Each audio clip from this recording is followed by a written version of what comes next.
فلا اقسم بمواقع النجوم، یہ لا جب آتا ہے پہلے تو وہ مخاطب کی بات کی نفی کرنے کے لیے، نے اٹ از لائک دیٹ، یہ نفی ہے۔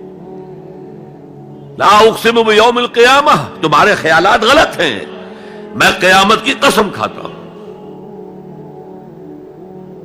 تو فرمایا فلا اقسم بمواقع النجوم، وقع یقع کے کیا معنی ہے؟ اور یہ سورت کون سی؟ واقعہ، اذا وقعت الواقعہ، وقع گر جانا، پڑ جانا، یہ ستاروں کے ڈوبنے کی جگہ ہے۔ فلا اقسم بمواقع النجوم وانہ لقسم لو تعلمون عظیم، اور اگر تم جانو تو یہ بہت بڑی قسم ہے جو ہم نے کھائی ہے۔ اس وقت کا انسان کیا سمجھتا کہ ستارے کہاں جاتے ہیں، کہاں غروب ہوتے ہیں، کہاں گرتے ہیں؟ آج ہمیں معلوم ہے۔ سورہ حامیم سجدہ میں جو کہا گیا ہے سنریہم آیاتنا فی الآفاق وفی انفسہم حتی یتبین لہم انہ الحق، ہم انہیں اپنی نشانیاں دکھائیں گے آفاق و انفس میں، یہاں تک کہ یہ بات واضح ہو جائے گی کہ قرآن حق ہے۔ آج ہمیں معلوم ہے خلا میں بلیک ہولز ہیں، اور یہ بلیک ہولز بڑے بڑے ستاروں کے پچکنے سے، پچک جانے سے پیدا ہوئے،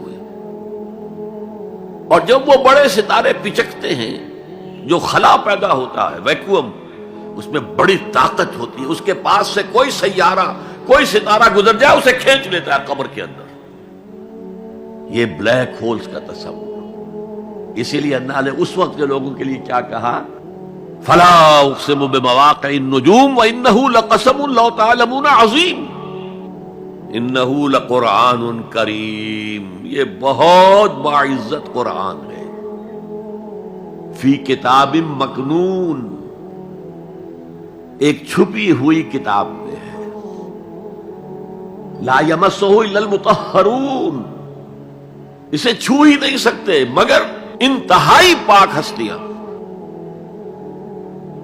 اس کے کیا معنی ہے؟ پہلی بات تو ہمیں معلوم ہو گئی، مراد فرشتے ہیں، بے ایدی سفرۃ کرام بررہ، اسی کی شرح ہو رہی ہے نا۔ اسی سے ایک فقہی مسئلہ نکالا گیا کہ بغیر وضو کے ہاتھ نہ لگاؤ، لیکن اس کا اصل مفہوم کیا ہے وہ سمجھیے۔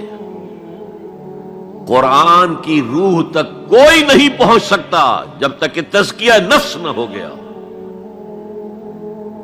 اگر حب مال، حب دنیا، حب جاہ، حب شہرت، اگر یہ تمام محبت نے دل سے نکل نہ جائیں تو قرآن کی روح تک آپ کی اپروچ نہیں ہوگی۔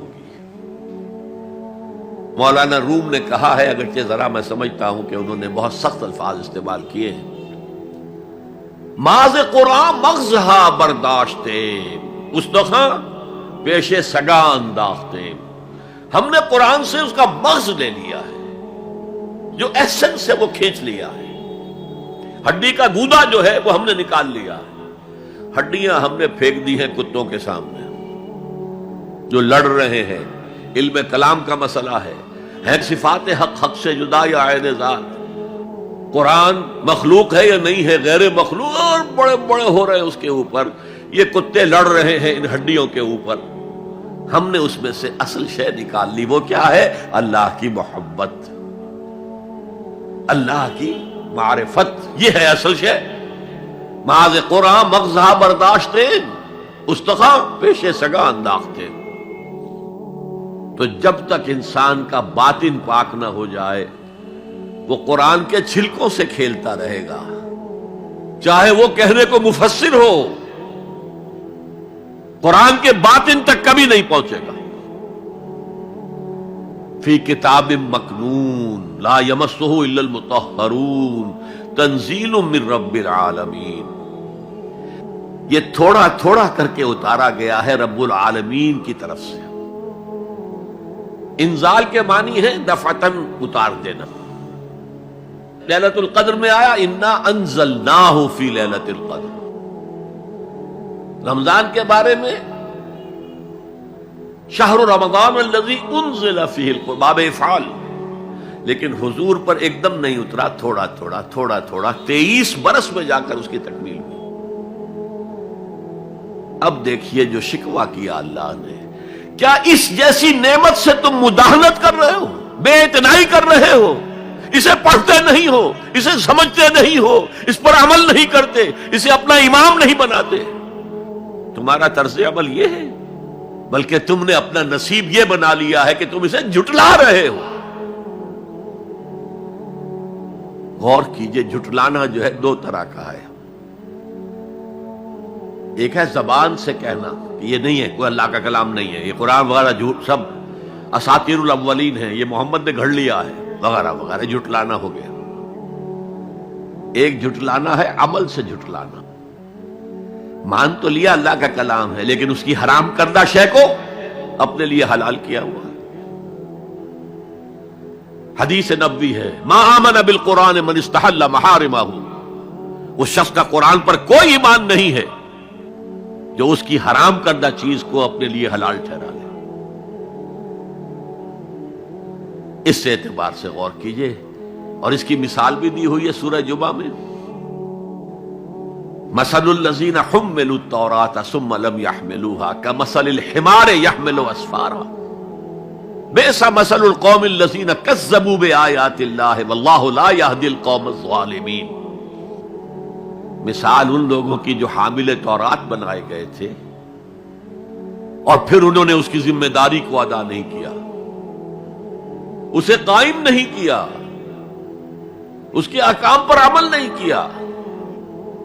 جیسے فرمایا ہے سورہ اعراف میں، قل یا اہل الکتاب، کہہ دیجئے اے نبی صلی اللہ علیہ وسلم، اے کتاب والو، لستم علی شیء حتی تقیموا التوراۃ والانجیل وما انزل الیکم من ربکم، تمہاری کوئی حیثیت ہماری نگاہ میں نہیں ہے، تمہارا منہ نہیں ہے کہ ہم سے دعا کرو جب تک کہ تم تورات اور انجیل کو اور جو کچھ نازل کیا گیا تمہاری طرف اسے قائم نہیں کرتے۔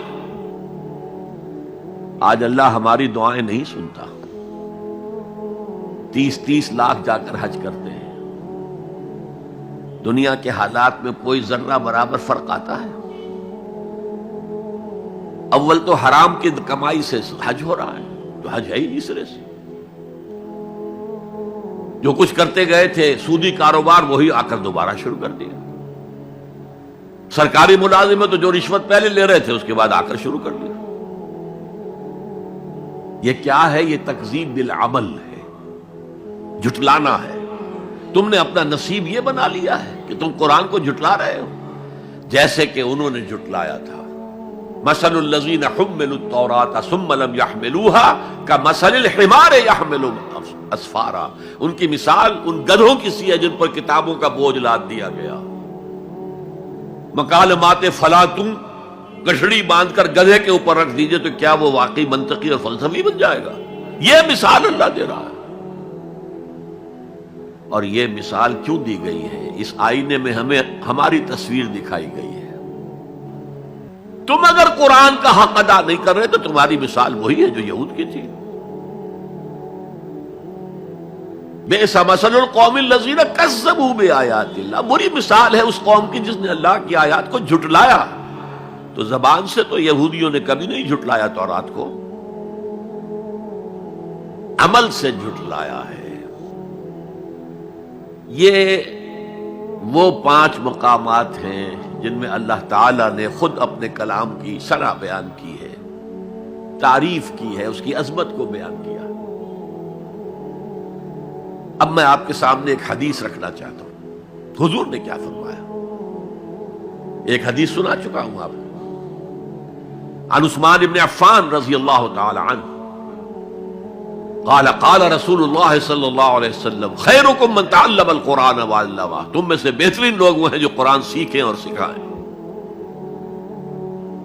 یہ حدیث بڑی عجیب ہے، یہ ترمذی میں بھی ہے اور دارمی میں ہے، اور اس کے راوی حضرت علی ہیں رضی اللہ تعالی عنہ۔